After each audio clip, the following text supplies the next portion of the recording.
Welcome back to my channel. நம்ம சேனலில் NEET 2025 சீரீஸோட third video தான் நம்ம இன்றைக்கி பார்க்க போகிறோம். எதை பற்றி அப்படின்னா பயாலஜி எப்படி படிக்கணும், எந்தெந்த சேனல்ஸ் ஃபாலோ பண்ணலாம், எந்தெந்த மெட்டீரியல்ஸ் யூஸ் பண்ணலாம் அப்படின்றத பற்றி தான் இன்றைக்கி வீடியோவில் பார்க்க போகிறோம். அதுக்கு முன்னாடி என்னை பற்றி நான் சொன்னேன்னா, திஸ் இஸ் ஜெயின். நான் நீட் 2025க்கு ஃபுல் ட்ராப் எடுத்து ப்ரிப்பேர் பண்ணிகிட்ருக்கேன். நீட் 2024 518 ஸ்கோர் பண்ணி சீட் கிடைக்கல. ஸோ தட் 2025க்கு இன்னொரு டைம் கொடுக்கலாம் அப்படின்னு ஃபுல் ட்ராப் எடுத்திருக்கேன். ரொம்ப பேசாமல் இப்போது நடந்துகிட்ருக்கதை பற்றி பேசிவிட்டு வீடியோக்குள்ளே போகலாம். நம்ம எல்லாருக்குமே தெரியும் ரீநீட் போகிறதா பேசிகிட்டு இருந்தாங்க. பட் ஸ்டில் ரீநீட் கிடையாது, எதுவும் கிடையாதுன்னு சொல்லி கவுன்சிலிங் ப்ராசஸ்லாம் ஸ்டார்ட் பண்ணதுனால நிறைய பேருக்கு டிப்ரெஸ் ஆகிருக்கலாம், ஸ்ட்ரெஸ் ஆகிருக்கலாம், சீட் கிடைக்காதோ, ரேங்க் நிறையவே சேஞ்ச் ஆகி இருக்கிறதுனால எவ்வளோ மைண்ட்குள்ளே ஓடிட்டுருக்கும். ஸோ ஸ்டார்ட் பண்ணணும், சீட் கிடைக்காது அப்படின்ற ஒரு இது நல்லா உங்களுக்கு தெரிஞ்சிடுச்சுன்னா முடிஞ்ச அளவு சீக்கிரமே அந்த ஸ்ட்ரெஸ், டிப்ரெஷன் எல்லாத்துலேருந்து வெளில ப்ரிப்பேர் பண்ண ஸ்டார்ட் பண்ணிடுங்க. ஏன்னா இன்னும் 9 மந்த்ஸ் தான் இருக்குது நமக்கு. அதுக்குள்ளே நம்ம ஃபுல் போர்ஷன் முடித்து ரிவைஸ் பண்ணி டாப் ஸ்கோர் எடுக்கணும் அப்படின்னு நினைக்கிறீங்கன்னா சீக்கிரமாகவே ஸ்டார்ட் பண்ணுங்கள். ஆகஸ்ட்லேருந்து ஸ்டார்ட் பண்ணாலுமே சரி, உங்களுக்கு சாலிடாக 9 மந்த்ஸ் இருக்குது, கண்டிப்பாக சீட் எடுக்க முடியும். நிறைய பேர் நினைக்கலாம், இந்த 1 இயர் ட்ராப் எடுத்து நம்மளால் ஒரு 650 ப்ளஸ் ஸ்கோர் பண்ண முடியுமா, நிறைய ஸ்கோர் பண்ண முடியுமா அப்படின்னு. ஏன்னா நிறைய பேர் ஃபுல் ட்ராப் எடுத்திருப்பீங்க போன இயரே, இல்லை இப்போ தான் ட்ராப்பே எடுக்க போகிறதா கூட இருக்கலாம். அந்த மாதிரி இருக்கும்போது நான் என்ன சொல்கிறேன்னா, இப்போது ரிப்பீட் பண்ணி நல்ல டாப் ஸ்கோர் வரவங்களும் இருக்காங்க. 12th முடித்து ஃபஸ்ட் அட்டெம்ப்ட்லேயே டாப் ஸ்கோர் எடுக்கிறவங்களும் இருக்காங்க. 0லேருந்து ஸ்டார்ட் பண்ணிங்கனாலுமே நம்மளால் டாப் ஸ்கோர் எடுக்க முடியும். ஏன்னா நிறைய பேர் இப்போ ரிப்பீட் பண்ணாமையே டாப் ஸ்கோர் எடுக்கிறாங்க. அவங்களாம் என் ஸ்கோர் இது தான், நம்ம இப்படி தான் எடுப்போம்னு தெரிஞ்சால் பண்ணுறாங்க. இல்லை, அவங்க எழுத போகிற அந்த ஃபஸ்ட் அட்டெம்ப்ட்லேயே கிளியர் பண்ணுறாங்க அப்படின்னா அவங்களோட ஹார்ட் ஒர்க் எல்லாம் போட்டு தான் அந்த மாதிரி அவங்க எடுத்திருக்காங்க. ஸோ தட் நீங்கள் அதை பற்றிலாம் யோசிக்காமல் உங்களோட ஃபுல் பொட்டென்ஷியல் கொடுத்து நீங்கள் ஒர்க் பண்ணிங்கனாலே போதும், கண்டிப்பாக சீட் எடுக்கலாம். 0லேருந்து ஸ்டார்ட் பண்ணிங்கனாலும் சரி, 100 எடுத்திருந்தாலும் சரி, 200 எடுத்திருந்தாலும் சரி, 1 இயர் அப்படின்றது ரொம்பவே நமக்கு நிறைய டைம் இருக்குது, கண்டிப்பாக முடிக்க முடியும். ஏன்னா ஆல்ரெடி 11th and 12th நீங்கள் படிச்சிருக்கீங்க. அப்படி படிக்கலைனாலுமே பிரச்சனை இல்லை, படித்து முடிச்சிடலாம். ஏன்னா 3 சப்ஜெக்ட்ஸ் தான் கவர் பண்ண போகிறீங்க. ஈஸியாக நினச்சி நீங்கள் இது பண்ணிங்கனாலுமே ஈஸி தான். So let's get in to the video. So போன டைம் நான் ஃபிசிக்ஸ்க்கு உங்களுக்கு ஒரு 7 to 8 பாயிண்ட்ஸாக எக்ஸ்பிளைன் பண்ணியிருப்பேன். அந்த மாதிரியே பயோக்கும் 7 to 8 பாயிண்ட்ஸ் அந்த மாதிரி ஒரு பாயிண்ட்ஸ் வைஸ் உங்களுக்கு நான் எக்ஸ்பிளைன் பண்ணேன் அப்படின்னா உங்களுக்கு இன்னும் யூஸ்ஃபுல்லாக இருக்கும், புரியும் அப்படின்னு நம்பி நான் ஒரு 7 to 8 பாயிண்ட்ஸாக எக்ஸ்பிளைன் பண்ணுறேன். எப்படின்னா ஃபஸ்ட் பாயிண்ட் என்னென்னா, போன டைம் நான் ஃபிசிக்ஸ்க்கே உங்களுக்கு சொல்லியிருப்பேன், பயோ அண்ட் கெமிஸ்ட்ரிக்கு ரொம்ப ஈஸி தான் உங்களுக்கு ஃபிசிக்ஸை கம்பேர் பண்ணும்போது. ஸோ டைம் அது கொஞ்சம் லெஸ் ஆகும், ஃபிசிக்ஸ்க்கு அதிகமாகவுமே அலோகேட் பண்ணுங்கள் அப்படின்னு சொல்லியிருப்பேன். அந்த வீடியோ பார்க்கலன்னா நான் உங்களுக்கு ஐ கார்டில் கொடுக்குறேன், நீங்கள் போய் செக் பண்ணிக்கோங்க. இப்போது அதே மாதிரி தான் பயோவும் கெமிஸ்ட்ரியும் நீங்கள் கம்மியான டைம் ஸ்பெண்ட் பண்ணாலும் சரி, இதை கூட ஸ்பெண்ட் பண்ணாலும் சரி, டெய்லியுமே நீங்கள் படிக்கணும். பயோ தானே, தியரி பார்ட் தான், அதில் என்ன பெருசாக வரப்போகுது, மோஸ்ட் ஸ்கோரிங் சப்ஜெக்ட் தானே அப்படின்னு சொல்லிட்டுலாம் ரொம்ப இது பண்ணிடக்கூடாது. டெய்லியுமே ரீட் பண்ணணும். ஏன்னா ஒரு ஹியூமன் மெமரி எடுத்துக்கிட்டோம் அப்படின்னா நம்ம ஒரு விஷயத்தை திரும்பி திரும்பி பண்ண தான் நம்ம மெமரியிலே இருக்கும். நீங்கள் இந்த லெசன் படிப்பீங்க, நல்லா இன்றைக்கி தெரியும் ஃபஸ்ட்டே அதே ஒரு 2 டேஸ் கழிச்சு கேட்டால் உங்களுக்கு 70% தான் அதில் ஞாபகம் இருக்கும். ஒரு 5 டேஸ் கழிச்சு கேட்டால் 60 to 50 அப்படி தான் இருக்கும்.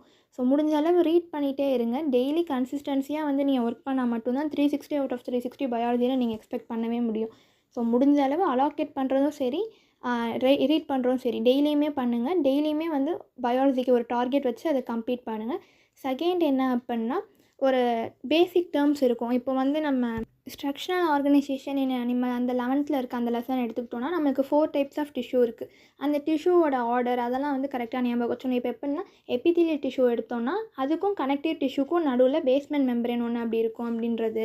And then breathing and exchange of gas எடுத்துக்கிட்டோம் அப்படின்னா அதில் நம்ம நிறைய இடத்துல டிஃப்யூஷன், அப்புறம் osmosis, indirect respiration, direct respiration, cellular respiration, external respiration, internal respiration அப்படிங்கிற டேர்ம்ஸ்லாம் நம்ம ரீட் பண்ணும்போதே நிறைய டைம் பார்ப்போம். அதெல்லாம் மீனிங்கே தெரியாமல் சும்மா இதுக்கும் எக்ஸ்டர்னல் ரெஸ்பிரேஷன் இருக்குது, டைரக்ட் ரெஸ்பிரேஷன் இருக்குது அப்படின்னு படிச்சிங்கன்னா உங்கள் மைண்டில் இருக்காது. அதுக்கு மீனிங் நீங்கள் தெரிஞ்சுக்கணும். இப்போ டிஃப்யூஷன் எடுத்துக்கிட்டிங்கன்னா டிஃப்யூஷன்னா என்ன, முதல்ல ஒரு சப்ஸ்டன்ஸோட மூவ்மெண்ட் ஹையர் கான்சன்ட்ரேஷன்லேருந்து லோவர் கான்சன்ட்ரேஷன் இருந்தால் அது டிஃப்யூஷன். இதே ஆஸ்மாசிஸ் எடுத்தோன்னா ஒரு சால்வெண்ட்டோட மூவ்மெண்ட் ஒரு செமி பெர்மியபிள் மெம்பரேன் மூலயமா ஹையர் கான்சன்ட்ரேஷன்லேருந்து லோவர் கான்சன்ட்ரேஷன் போகிறது ஆஸ்மாசிஸ்.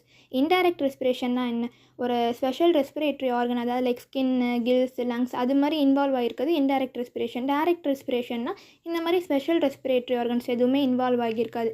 அது மாதிரி இன்டைரக்ட், டைரக்டர், எக்ஸ்டர்னல், இன்டர்னல் அது எல்லாமே நீங்கள் தெரிஞ்சு ஒவ்வொரு டேர்ம்ஸ்க்கும் மீனிங் தெரிஞ்சுன்னா நீங்கள் ரீட் பண்ணும்போது அதுக்கு மீனிங் தெரியும். சரி, இதுலேருந்து இதுக்கு இதுதான் நடக்குது அப்படின்றது உங்கள் மைண்ட்குள்ளே போயிட்டுனா எப்போவுமே அது மறக்காது. அதை விட்டுட்டு சும்மா இதுக்கும் டைரக்ட் ரெஸ்பிரேஷன், இதுக்கும் இன்டைரக்ட் ரெஸ்பிரேஷன் அப்படின்னு படிச்சிங்கன்னா நீங்கள் என்ன பண்ணாலும் அது லைக் ஒரு மக்கப் பண்ணுற மாதிரி தான். அது ஒரு லாங் லாஸ்ட்டாக வந்து உங்கள் மைண்டில் இருக்கவே இருக்காது. கொஸ்டின் ப்ராக்டிஸ் பண்ணும்போது நீங்கள் இப்படி படிச்சிங்கன்னா ஓகே நம்ம இதை பண்ணோம் இப்படி தான் இருக்குது அப்படின்ற ஒரு மைண்டில் வந்து நீங்கள் ஈஸியாக வந்து கொஸ்டின்ஸும் சால்வ் பண்ண முடியும். அதனால் முடிஞ்ச அளவு படிக்கிற எல்லாத்துக்குமே பேசிக் டேர்ம்ஸ் எல்லாமே மீனிங் தெரிஞ்சு படிங்க. அது எந்த சப்ஜெக்டாக இருந்தாலும் சரி, என்னவாக இருந்தாலும் சரி, பேசிக்ஸ் எல்லாம் ஸ்ட்ராங்காக இருந்தீங்கனாலே நீங்கள் ஈஸியாக எல்லாமே பண்ணிடலாம். மற்ற வீடியோஸ் பார்க்கணும் அப்படின்ற ஒரு இதே இல்லை. லெக்சர்ஸ் பார்க்கணுங்கிறது லெக்சர்ஸ் ஏன் நம்ம நிறைய பேர் பார்க்குறோம், நமக்கு மீனிங் தெரியாதனால தான் பார்க்குறோமே. மீனிங் தெரிஞ்சால் நம்ம யாரும் பார்க்க மாட்டோம். அதனால் முடிஞ்சாலும் பேசிக் ஸ்ட்ராங் பண்ணிக்கோங்க.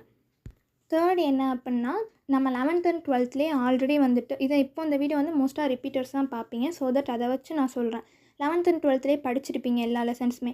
அப்படி ஃபுல்லாக படிக்கணும்னாலுமே ட்ராப் எடுத்து படிக்கிறது இல்லை இப்போ எழுத போகிறதுனா நீங்கள் கண்டிப்பாக எல்லா லெசன்ஸுமே ப்ரிப்பேர் பண்ணுவீங்க.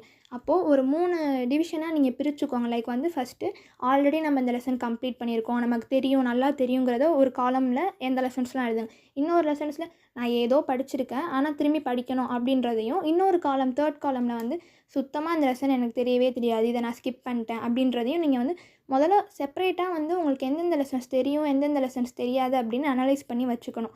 அதை நீங்கள் அனலைஸ் பண்ணிக்கிட்டிங்கனாலே உங்களுக்கு தெரியும் நீங்கள் எங்கே வந்து இன்னும் ஃபோக்கஸ் பண்ணணும், எங்கே வந்து கான்சன்ட்ரேஷன் கம்மியாக வச்சு பண்ணால் போதும் அப்படின்றது உங்களுக்கு தெரியும். 4th பாயிண்ட் என்ன அப்படின்னா, லைக் வந்துட்டு இப்போது நிறைய லெசன்ஸ் வந்து நீங்கள் ஸ்கிப் பண்ணியிருப்பீங்க. அந்த ஸ்கிப் பண்ண லெசன்ஸ்க்கு நிறையவே டைம் ஸ்பெண்ட் பண்ணி அதுக்கு நிறைய லெக்சர்ஸ் வந்து டீட்டெயில்டு லெக்சர்ஸ் பார்த்து அதை நீங்கள் வந்து சால்வ் பண்ணலாம். கொஸ்டின் சால்வ் பண்ணுறதும் ரீட் பண்ணுறதும் அப்படி பண்ணுங்கள். அண்ட் தென் ரொம்ப ஈஸியான லெசன்ஸ் இருக்கும். இப்போ ரீப்ரொடக்டிவ் ஹெல்த், பயோடெக்னாலஜி இதெல்லாம் வந்து உங்களுக்கு ரொம்ப டைம் கன்சியூம் பண்ணுமானா ரொம்பலாம் டைம் கன்சியூம் பண்ணாது. அதுக்கெல்லாம் வந்து நீங்கள் 1 டேலே கம்ப்ளீட் பண்ணலாம். பயோடெக்னாலஜி எடுத்துக்கிட்டிங்கன்னா அந்த 2 சாப்டர் 3 சாப்டர்னாலுமே நீங்கள் 1 டே உட்காந்திங்கனாலே ஃபுல்லாக கம்ப்ளீட் பண்ண முடியும் with detail explanations of videos. ஓகேவா? ஸோ அந்த மாதிரி வந்து எதுக்கு அதிக டைம் ஸ்பெண்ட் பண்ணணும், எதுக்கு அதிக டைம் ஸ்பெண்ட் வேணாம் அப்படின்றது தெரிஞ்சு அதுக்கேற்ற மாதிரி பண்ணுங்கள். எல்லா லெசன்ஸ்க்கும் ஒரு 2 டேஸ் 3 டேஸ் வச்சு டார்கெட் வச்சு முடிக்காதீங்க. 5th என்ன அப்படின்னா, ஒரு லெசன் நீங்கள் ஸ்டார்டிங்கில் இப்போ தான் எடுத்து ரீட் பண்ண ஆரம்பிக்கிறீங்கன்னா எடுத்த உடனே ஹைலைட்ரு பென்சில் எடுத்து ரீட் பண்ணி அப்படியே வந்து ஹைலைட் பண்ணுறது, லைன் போடுறது அது எதுவுமே வச்சுக்காதீங்க. ஃபஸ்ட்டு ஒரு லெசனை த்ரூ அவுட் எதுவுமே ஃபுல்லாக ரீட் பண்ணிவிட்டு அதில் வந்து ரீட் பண்ணிங்கனாலே உங்களுக்கு ஓரளவு வந்து மைண்டில் போய் ஸ்டோர் ஆகும் இந்த இடத்துல இது எதை படிச்சிருக்கீங்கன்னு. ஏன்னா எடுத்த உடனே உங்களுக்கு ரீட் பண்ணும்போது எல்லாமே இம்பார்ட்டண்ட்டாக தான் தெரியும். டக்குன்னு ஹைலைட் பண்ணிங்கன்னா அடுத்த டைம் நீங்கள் படிக்கும்போது தேவையே இருக்காது. அதெல்லாம் நீங்கள் ஹைலைட் பண்ணி அதை படிக்கிற மாதிரி இருக்கும். ஸோ ஃபஸ்ட்டு ரீட் பண்ணுங்கள். அண்ட் தென் இன்னொரு டைம் நீங்கள் படிக்கும்போது அண்டர்ஸ்டாண்ட் பண்ணுங்கள். அண்டர்ஸ்டாண்ட் பண்ணிட்டு நீங்களே ரிப்பீட் பண்ணி பாருங்கள். இந்த டாப்பிக்கில் இதுதான் நடக்குது, இந்த ப்ராசஸ் தான் இங்கே நடக்குது அப்படின்னு ரிப்பீட் பண்ணிவிட்டு அடுத்து நீங்கள் கொஸ்டின் சால்வ் பண்ணுவீங்களா? சால்வ் பண்ணும்போது உங்களுக்கு தெரியும். பிவைக்யூ நிறைய நீங்கள் பார்ப்பீங்க. இந்த கொஸ்டினில் இந்த டாப்பிக்கில் இவ்வளோ வருது அப்படின்னு தெரிஞ்சு அதுக்கேற்ற மாதிரி ஹைலைட் பண்ணுங்கள். அப்புறம் வந்து பென்சிலோ இல்லை உங்களுக்கு பிடிச்ச மாதிரி ஒரு கலர் பென் யூஸ் பண்ணி பிவைக்யூலாம் வந்து ஹைலைட் பண்ணிக்கோங்க. இந்த லைன் மார்க் பண்ணி பிவைக்யூ இது வந்து இந்த இயரில் கேட்டிருக்காங்க, இது அதிகமாக கேட்டிருக்காங்க, இதில் வந்து நிறைய கொஸ்டின்ஸ் எக்ஸ்பெக்ட் பண்ணலாம் அப்படின்னு உங்களுக்கே ஒரு ஐடியா கிடைக்கும். அதை வச்சு நீங்கள் மார்க் பண்ணுங்கள். எடுத்தோடனே ஹைலைட் பண்ணுறது வேணாம். 6th பாயிண்ட் என்ன அப்படின்னா, ஒரு லெசன் படிச்சிங்க, இன்றைக்கி இப்போ உட்காந்து படிக்கிறீங்கன்னா இன்றைக்கே நீங்கள் கொஸ்டின் சால்வ் பண்ணுவீங்க. இல்லை சில பேர் இன்றைக்கி படித்து நாளைக்கு கொஸ்டின் சால்வ் பண்ணுவீங்க ரிவைஸ் பண்ணி. அப்படி எப்படி படித்தாலுமே சரி, ஃபஸ்ட்டே ரிவைஸ் பண்ணுறீங்க படிக்கிறீங்கன்னா நெக்ஸ்ட் வீக் வரைக்கும் உங்களுக்கு அப்படியே நீங்கள் படிக்காமல் இருந்தீங்கன்னா மறந்துடும். ஸோ இன்றைக்கி படிக்கிறத மறுநாள் ரிவைஸ் பண்ணுங்கள். அதுக்கப்புறம் இன்றைக்கி படிக்கிறீங்கன்னா இன்னொன்று 3rd டே ரிவைஸ் பண்ணுங்கள். திரும்பி இன்னொன்று 6th டே ரிவைஸ் பண்ணுங்கள். அந்த மாதிரி நீங்கள் வந்து ஆல்டர்னேட்டிவாக வந்து ஒரு டே வச்சு நீங்கள் ரிவைஸ் பண்ணிங்கன்னா தான் உங்கள் மைண்டில் இருக்கும். இந்த ஒரு ஸ்ட்ராட்டஜி வந்து நிறைய பேர் நீங்கள் யூடியூப்பில் பார்க்கலாம். ஃபஸ்ட் டே படிக்கணும், 3rd அடுத்த வந்து 6th டே அப்படி படிக்கணும் அப்படின்னு உங்களுக்கு சொல்லியிருப்பாங்க. அதை வந்து நீங்கள் ஃபாலோ பண்ணி பாருங்கள். உங்களுக்கு ஒரு கிரேட் சேஞ்சஸ் இருக்கும் அதில். ஸோ ரிவைஸ் பண்ணுறது மட்டும் விட்டுறாதீங்க. பயாலஜி தானேன்னு மட்டும் நினச்சிடாதீங்க. மோஸ்ட் ஸ்கோரிங் சப்ஜெக்டே நீட்டில் பயோ மட்டும்தான். ஈஸியாக நம்ம எடுக்கலாம். அதை மறந்துடாமல் நல்லா ரிவைஸ் பண்ணுங்கள். 7th பாயிண்ட் என்ன அப்படின்னா, கரெக்டான ஒரு மென்டார் சூஸ் பண்ணுங்கள். இதை வந்து நான் எல்லா வீடியோஸ்லேயுமே சொல்லுவேன். நீங்கள் வந்து சும்மா எல்லா வீடியோஸும் பார்த்து எல்லா புக்ஸும் ரெஃபர் பண்ணிங்கன்னா உங்களுக்கு தான் கஷ்டம். திரும்பி நான் இதை தான் சொல்லுவேன். ஸோ மென்டார் சூஸ் பண்ணுறது ரொம்பவே பார்த்து சூஸ் பண்ணுங்கள். இப்போது வந்து உங்களுக்கு நல்லா இங்கிலீஷ் வரும்னா நிறைய சேனல்ஸ் இருக்குது. இல்லை எனக்கு வந்து இங்கிலீஷ் அண்டர்ஸ்டாண்ட் பண்ண முடியாது அப்படின்னா தமிழ் எடுத்துக்கிட்டிங்கன்னா பயோக்கு பயாலஜி சிம்பிளிஃபைட் தமிழ் இருக்குது. சாரோட வீடியோஸ் ரொம்பவே வந்து டீட்டெயில்டு எக்ஸ்ப்ளனேஷன்ஸோடு இருக்குது. ரிவைஸ் பண்ணுற மாதிரி ஷார்ட் வீடியோஸும் இருக்குது. நீங்கள் தமிழ்னா அதை பார்க்கலாம். இங்கிலீஷ் போனீங்கன்னா ஃபிசிக்ஸ் வாலால் ஷாலினி சோமசேகர் அப்படின்னு ஒரு மேம் இருப்பாங்க. அவங்க வந்து சம்மரி சீரீஸ் ஃபார் 12th அப்படின்னு சொல்லிட்டு ஒரு இது இருக்கும். அது வந்து 12th ஸ்டூடெண்ட்ஸ் பார்க்கலாம். லைக் வந்து ஹோல் என்சிஆர்டியுமே ஒரு சம்மரி மாதிரி ஒவ்வொரு சாப்டரும் கொடுத்துருப்பாங்க. இல்லை நீட் ஸ்டூடெண்ட்ஸ் பார்க்குறீங்க, நீட்டுக்காகவே தனியாக ஸ்பெண்ட் பண்ணி பார்க்குறீங்க அப்படின்னா அவங்க வந்து நீட் 50 days சேலஞ்ச் அப்படின்ற ஒரு இது போட்டிருப்பாங்க. அது வெறும் ஷாலினி மேம் மட்டும் போட்டிருக்க மாட்டாங்க, நிறைய பேர் போட்டிருப்பாங்க. ஆனால் அது ஒரு டீட்டெயில்டு எக்ஸ்ப்ளனேஷனாக இருக்கும். ஷாலினி மேம் வீடியோ வந்து உங்களுக்கு ஈஸியாகவே அண்டர்ஸ்டாண்ட் பண்ணிக்க முடியும். அதனால் நான் சொல்கிறேன் ஃபிசிக்ஸ் வாரால். அண்ட் தென் அன்அகாடமி இங்கிலீஷுமே இருக்கும். பட் அன்அகாடமி இங்கிலீஷில் போனீங்கன்னா கொஞ்சம் பியாண்ட் என்சிஇஆர்டியாக இருக்கும். அது வந்து சில பேருக்கு பிடிக்காது படிக்கிறதுக்கு. ஸோ தட் அதை நான் மென்ஷன் பண்ணலை இங்கே. பெஸ்ட் ஃபார் நீட் அப்படின்னு ஒரு சேனல் இருக்குது. அது வந்து எப்படின்னா என்சிஇஆர்டியை அப்படியே நீங்கள் அனிமேஷனாக வந்து பார்க்கணும். ஏன்னா சில பேர் படிக்கும்போதே நம்ம வந்து அப்படியே இமேஜின் பண்ணிக்கிட்டோம்னு வச்சுக்கோங்களேன், அது மறக்கவே மறக்காது. அந்த மாதிரி நீங்கள் பார்க்கணுன்னு நினச்சிங்கன்னா பெஸ்ட் ஃபார் நீட் ஒரு கிரேட் ஒரு சேனல் அப்படின்னு சொல்லலாம். ஏன்னா அது வந்து அப்படியே வந்து உங்களுக்கு வந்து இமேஜினேஷனில் நீங்கள் வச்சுக்கலாம். அது வந்து அப்படியே 3D விஷுவல்ஸாக வந்துகிட்டே இருக்கும் உங்களுக்கு. லைன் பை லைன் என்சிஇஆர்டி தான் ஃபுல்லாகவே இருக்கும். பட் அது வந்து இங்கிலீஷில் இருக்கும். இப்போ நான் சொன்னது வந்து லாஸ்ட் 2மே வந்து ஃபுல்லாக இங்கிலீஷு, பயாலஜி சிம்பிளிஃபைட் மட்டும் தமிழ். இதில் உங்களுக்கு எது பிடிச்சிருந்தாலுமே நீங்கள் பார்க்கலாம்.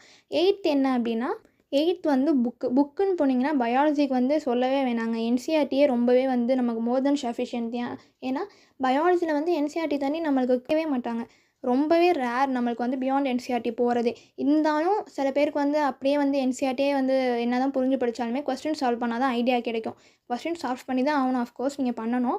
So that NCERT finger tips வந்து ரொம்பவே வந்து யூஸ்ஃபுல்லாக இருக்கும். என்சிஇஆர்டி ஃபிங்கர் டிப்ஸ் பயாலஜிக்கு நீங்கள் யூஸ் பண்ணலாம்.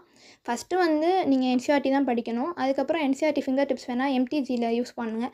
And then 36 years question paper அது மாதிரி சால்வ் பண்ணுங்கள். பயோக்கு இதுவே மோர் தென் சஃபிஷியன்ட். இதை தாண்டி பெருசாக நீங்கள் எல்லாமே வந்து கோ த்ரூ பண்ணணும்னு இல்லை.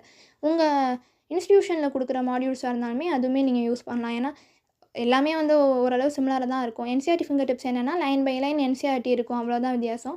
மெமோனிட் ஆப் வந்து போனீங்கன்னா உங்களுக்கு சப்ஸ்கிரிப்ஷன் தான். அது வந்து பெய்ட். உங்களால் முடியும் அப்படின்னா நீங்கள் பெய்டில் யூஸ் பண்ணிக்கலாம். அதில் நிறைய ஆப்ஷன்ஸ் இருக்குது.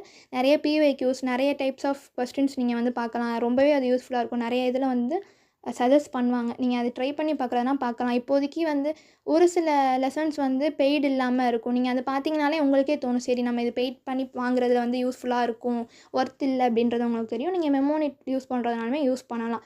இல்லை ஆன்லைன்லேயே நான் படிக்கிறேன், ஆஃப்லைன்லேயே படிக்கிறேன் அப்படிங்கிறவங்களுக்கு என்ன நான் சொல்கிறேன்னா, ஆஃப்லைனில் வந்து படிக்கிறது வந்து ரொம்ப ஒரு கான்சன்ட்ரேஷனோடு இருக்கும். ஏன்னா நமக்கு ஒரு ஸ்கெடியூல் இருக்கும், நம்ம இப்படி தான் அப்படி தான். இதே நீங்கள் வந்து ஓனாக செல்ஃப் ஸ்டடி பண்ணுறீங்க அப்படின்ற போது உங்களுக்கு வந்து ரொம்பவே டிஸ்ட்ராக்ஷன் இருக்கும். நிறைய பேரால் வந்து உட்காந்து ஃபுல்லாக த்ரூ த 9 months 10 monthsமே வந்து உங்களால் கான்சன்ட்ரேஷனாக இருக்க முடியுமானா முடியாது. எவ்வளோ சிச்சுவேஷன்ஸ் வந்து உங்களை மாறும்.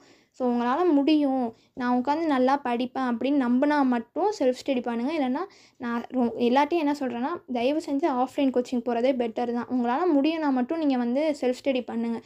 கான்சன்ட்ரேஷன், டிசிப்ளின் 2மே இருக்கணும். அது ரொம்ப பேராலலாம் இருந்துட முடியாது. அது இருந்தால் மட்டும் நீங்கள் இங்கே படிக்கலாம். என்ன தான் நீங்கள் வந்து செல்ஃப் ஸ்டடி பண்ணாலும் ஏதாவது ஒரு ஆன்லைன் சப்ஸ்கிரிப்ஷன் எடுத்துக்கோங்க.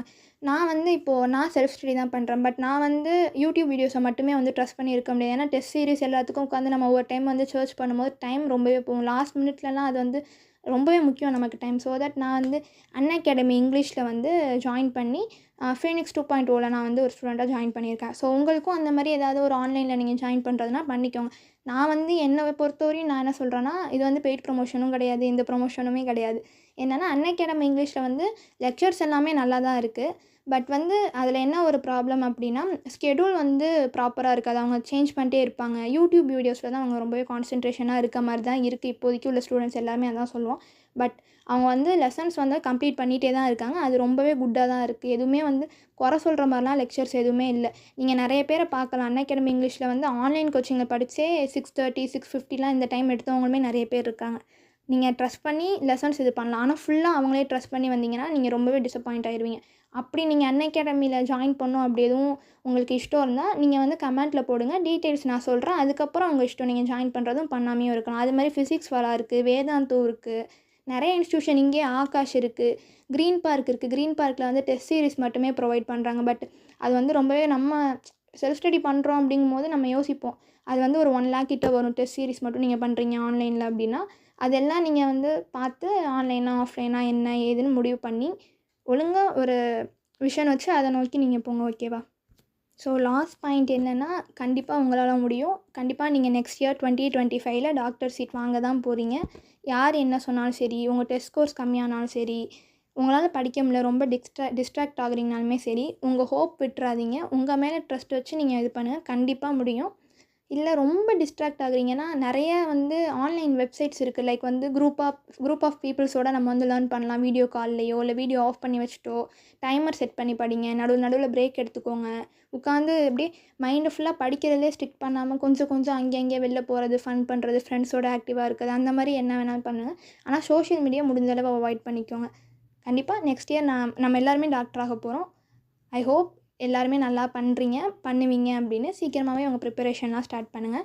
நெக்ஸ்ட்டு இதோட கண்டினியூஷனாக நம்ம கெமிஸ்ட்ரி போட்டுட்டு அதுக்கப்புறம் என்ன வீடியோ உங்களுக்கு வேணும், இல்லை இந்த வீடியோலே எதுவும் உங்களுக்கு நான் தப்பாக சொல்லியிருந்தாலோ, இல்லை உங்களுக்கு எதுவும் சஜஷன் இருந்தாலோ அதை நீங்கள் கமெண்ட்டில் பின் பண்ணுங்கள்.